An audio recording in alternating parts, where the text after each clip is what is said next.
Hello students, welcome back to our channel Bikash IQ. আজকে তোমাদের সামনে উপস্থিত করতে চলেছি দ্য বেট বাই অ্যান্টন চিকবের লেখা শর্ট স্টোরি থেকে খুব গুরুত্বপূর্ণ কয়েকটি এমসিকিউ কিন্তু তোমাদের সামনে তুলে ধরতে চলেছি, যেগুলো বিগত সালের কোশ্চেন অ্যানালাইসিস করে এবং বিভিন্ন রকমের মডেল কোশ্চেন থেকে অ্যানালাইসিস করে এক্সাম ওরিয়েন্টেডভাবে তোমাদের সামনে কিন্তু এগুলো তুলে ধরা হয়েছে, যেগুলোর মধ্য থেকে তোমাদের এক্সামে আসার সম্ভাবনাও কিন্তু প্রবল রয়েছে।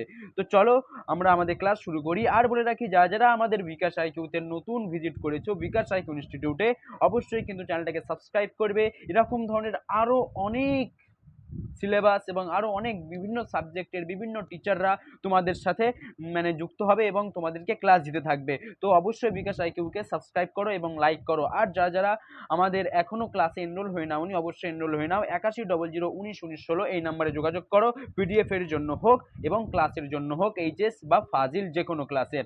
তো চলো এবার আমরা আমাদের মূল টেক্সটে প্রবেশ করি। আজকে আমরা জানবো দ্য বেট বাই অ্যান্টন চিকবের যে ইম্পর্টেন্ট এমসিকিউ গুলো রয়েছে, যেগুলো আসার সম্ভাবনা প্রবল রয়েছে, সেগুলো আজকে আমরা জানবো। প্রথমে আসছে দেখো, the bet was written by.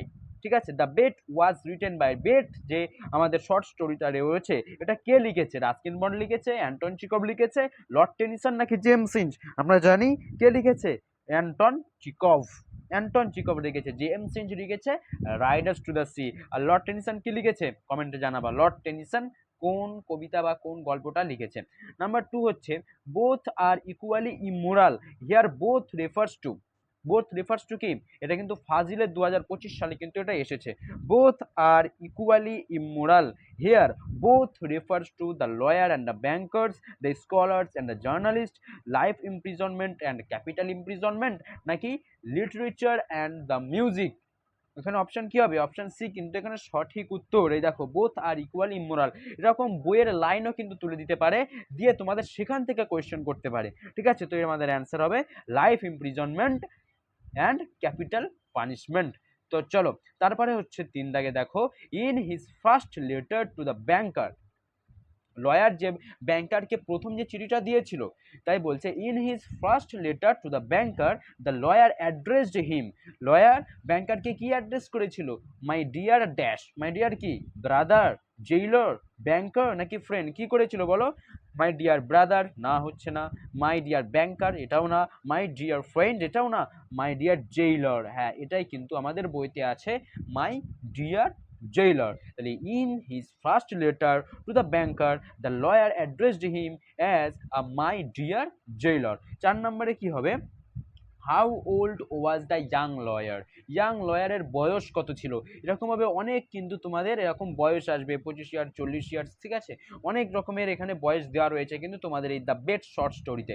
সুতরাং এখানে আমাদের এই বয়সগুলোকে ভালোভাবে জেনে রাখতে হবে, আন্ডারলাইন করে শর্ট নোটস তৈরি করে আমাদের কিন্তু পড়তে হবে। তাই বলছে দেখো, how old was the young lawyer. Young lawyer যে ছিল তার বয়স কত ছিল?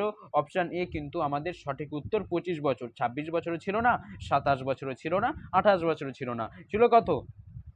25 বছর বয়স ছিল আমাদের ইয়াং লয়ারের। 25 বছর বয়স ছিল, ভালোভাবে বুঝবা কিন্তু, ইয়াং লয়ার। ঠিক আছে, তারপরে বলছে দেখো, হাউ মেনি ইয়ার্স, কত বছর, did the young lawyer agree to stay in solitary confinement. কত মেয়ে থাকতে চেয়েছিল? ঠিক আছে, কতদিন থাকতে চেয়েছিল? 5 ইয়ার্স, 10 ইয়ার্স, 15 ইয়ার্স, নাকি 20 বছর? কত বছর থাকতে চেয়েছিল? ও ডাইরেক্ট 15 বছর থাকতে চেয়েছিল, একদম ডিরেক্ট 15 বছর। ঠিক আছে, 15 ইয়ার্স এখানে আমাদের সঠিক অ্যান্সার হবে। How many years did the young lawyer agree to stay in solitary confinement?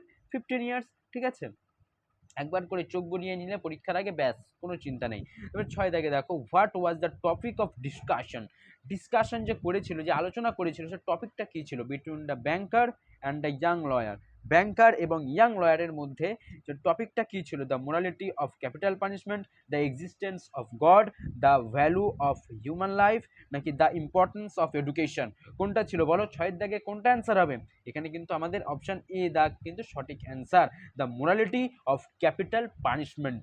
ঠিক আছে, এরপরে দেখো 7 নম্বরে যেটা বলেছে, যে when the lawyer in the story the bet came out of his imprisonment the was he was. এটাও কিন্তু ফাজিলের 2025-এ এসেছে। When the lawyer in the story, গল্পে লয়ারটা কখন, ঠিক আছে, came out of his imprisonment তার যে ইমপ্রিজনমেন্ট ছিল, যে কারাবাস ছিল, সেখান থেকে বার হয়ে এসেছিল কত বছর পর? 25 বছর, 30 বছর, 35 বছর নাকি 40 বছর? বলো, এটা কিন্তু তোমরা কমেন্টে জানাবে। এটা কিন্তু খুব সহজ, ঠিক আছে, এটা কিন্তু খুব ইম্পর্টেন্ট, ঠিক আছে, এটা তোমরা অবশ্যই কিন্তু কমেন্টে জানাবে আর তোমরা রিপ্লাই অবশ্যই পেয়ে যাবে। তারপরে দেখো 8 নম্বরে কি বলছে, how many languages did the lawyer learn during his imprisonment? কটা ভাষা শিখেছিল? ইমপ্রিজনমেন্ট বা জেলে কারাবাসের থেকে কিন্তু সে ভাষা শিখে ফেলেছিল। 6, 5, 3 নাকি 6 থেকে কম? সে কিন্তু শিখেছিল 6 ভাষা, অর্থাৎ 6টা ল্যাঙ্গুয়েজ, 6টা ভাষা সে শিখে ফেলেছিল। তারপরে কি বলছে দেখো 9 দাগে, what did the banker bet the lawyer? কি বেট করেছিল? ব্যাংকার লয়ারকে কি বেট করেছিল? $1 million, $2 million, আর লাইফ টাইম অফ ওয়েলথ নাকি আ ম্যানশন? সেটা কিন্তু $2 million, ঠিক আছে, কম না কিন্তু, $2 million কিন্তু সে বাজিতে লড়েছিল। 9 দাগের আমাদের অপশন বি কিন্তু এখানে সঠিক অ্যান্সার হয়ে যাচ্ছে। তারপরে দেখো 10 দাগে কি বলছে, who were present at the bankers party? ব্যাংকারের বাড়িতে কারা উপস্থিত ছিল? ব্যাংকারের বাড়িতে কারা উপস্থিত ছিল? Only his family members, scholars and journalist, নাকি গভর্নমেন্ট অফিসিয়ালস, নাকি ক্রিমিনালস অ্যান্ড প্রিজনার্স? কারা ছিল? Who were present at the bankers party? Only his family members? না, তাহলে হবে কি স্কলার্স অ্যান্ড জার্নালিস্ট, এরাই কিন্তু সেই পার্টিতে উপস্থিত ছিল। ব্যাংকার আর লয়ার যে পার্টি করেছিল সেই পার্টিতে কিন্তু এরাই উপস্থিত ছিল। কারা? Scholars and journalist. তারপরে বলছে 11 দাগে দেখো, what type of punishment did the majority of guests support? কোন ধরনের পানিশমেন্ট, ঠিক আছে, যে গেস্ট রয়েছে সে বেশিরভাগ গেস্ট কি করেছিল, কোন ধরনের পানিশমেন্টকে সাপোর্ট করেছিল বেশিরভাগ? ক্যাপিটাল পানিশমেন্ট নাকি লাইফ ইমপ্রিজনমেন্ট? কোনটাকে বেশি পানিশমেন্ট করেছিল বলো, কমেন্টে লেখো। অপশন বি কিন্তু সঠিক অ্যান্সার, লাইফ ইমপ্রিজনমেন্টকেই তারা বেশি সাপোর্ট করেছিল ক্যাপিটাল পানিশমেন্টের থেকে। ঠিক আছে, খুব ইম্পর্টেন্ট বাছাই করা কোশ্চেন কিন্তু তোমাদের দেওয়া হয়েছে, আর অবশ্যই তোমাদের কাছে থেকে কিন্তু একটা লাইক পাও না, অবশ্যই একটা লাইক দিবে এবং সাবস্ক্রাইব করবে, এবং তোমাদের যারা বন্ধু রয়েছে যারা যদি না জেনে থাকে তাহলে তাদেরকে অবশ্যই এই ক্লাসটা শেয়ার করে দিবে এবং তাদের সকলকে জানিয়ে দিবে, ঠিক আছে।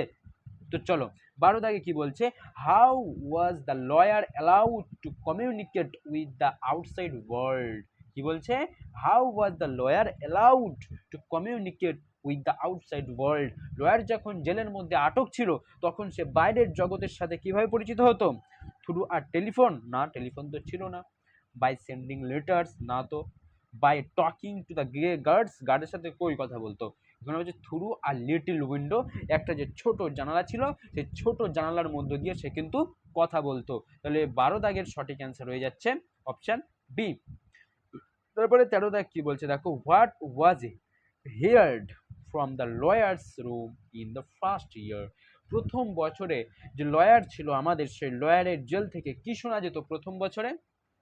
বলো, loud arguments, the sound of the piano, the religious prayers, নাকি নাথিং অ্যাট অল? কি শোনা যেত? The sound of the piano, পিয়ানোর আওয়াজ শোনা যেত। কি পিয়ানো বাজাতো? তো তাই পিয়ানো বাজাতো, সেই জন্য পিয়ানোর যে আওয়াজ, পিয়ানোর যে সাউন্ড, সেটাই কিন্তু শোনা যেত। তাহলে 13 দাগের সঠিক অ্যান্সার হচ্ছে অপশন বি হচ্ছে আমাদের সঠিক অ্যান্সার। তারপরেরটা দেখো 14 দাগ কি বলছে, what did the lawyer do? Lawyer কি করেছিল ইন দ্য ফিফথ ইয়ার? পঞ্চম বছরে। পঞ্চম বছর লয়ার কি করেছিল? He read many books, he requested to be released early, নাকি he drank wine and lay on his bed, নাকি he wrote letters to the banker? কোনটা হবে সঠিক অ্যান্সার বলো, এটা তোমরা কমেন্টে জানাবা, ঠিক আছে। এখানে তোমরা কমেন্টে, এটা আমি ক্লু দিয়ে দিচ্ছি, সে কিন্তু মদ খেয়েছিল, ঠিক আছে, তারপরে বেডের ওপরে শুয়েছিল। তো এখানে সঠিক অ্যান্সারটা তোমরা দিয়ে দিবা, 14 দাগের সঠিক অ্যান্সারটা কী হবে, ঠিক আছে। তো 14 দাগের সঠিক অ্যান্সারটা কী হবে এটা তোমরা কমেন্টে জানাবা। তো আজকের ক্লাস এই পর্যন্ত, ঠিক আছে। আর যদি তোমরা এই নোটসটা নিতে চাও, ঠিক আছে, এরা এই নোটস কেন, আরও অনেক নোটস রয়েছে, বিভিন্ন সাবজেক্টের বিভিন্ন নোটস রয়েছে, যদি তোমরা নোটসগুলো নিতে চাও অবশ্যই এই নাম্বারে যোগাযোগ করো, 8100191916 নাম্বারে যোগাযোগ করো, আর সমস্ত নোটস তোমরা পারচেস করে নাও, এবং অনেক নোটস কিন্তু তোমাদের ফ্রিও দেওয়া হতে পারে। তোমাদের একটা গ্রুপে হয়তো জয়েন করা হবে, সেখান থেকে কিন্তু তোমাদের সব কিছু দেওয়া হবে। আর তোমরা আমাদের এইচএস এবং ফাজিলের কিন্তু এখানে পড়ানো হয়। এইচএস এবং ফাজিলের কিন্তু এখানে সমস্ত সাবজেক্ট পড়া হয়। একদম মোট এইচএস আর ফাজিল মিলে মোট কিন্তু এখানে বিকাশ আইকিউ ইনস্টিটিউটে আমাদের 14 জন অভিজ্ঞ শিক্ষক কিন্তু এখানে রয়েছে। তারা কিন্তু এখানে নিয়মিত পড়াচ্ছে এবং তাদের সিলেবাস প্রায় শেষ হয়ে গিয়েছে, এখন আবার রিভাইজ চলছে। সুতরাং তোমরা আর বেশি দেরি করো না, পরীক্ষা কিন্তু চলে এসেছে, ঠিক আছে? সেপ্টেম্বর মাসে হয়তো তোমাদের পরীক্ষা, তো তোমরা অবশ্যই কিন্তু ক্লাসে এনরোল হয়ে নাও এবং এই নাম্বারে যোগাযোগ করো, ঠিক আছে? কোনো চাপ নেই, কোনো মাথায় হেডেক নিতে হবে না, সব কিছু তোমাদের কিন্তু করিয়ে দেওয়া হবে। আর ইউটিউবের আমাদের বিকাশ আইকিউতে নজর রাখো, অবশ্যই কিন্তু অনেক নোটস সব কিছু কিন্তু এখানে আসতে চলেছে, সুতরাং কোনো ভয় নেই, ঠিক আছে? আর তোমাদের যারা বন্ধু রয়েছে তাদের কাছে অবশ্যই কিন্তু শেয়ার করতে পারো, ঠিক আছে? তো চলো আজকের ক্লাস এই পর্যন্ত, দেখা হচ্ছে পরের ক্লাসে। ধন্যবাদ।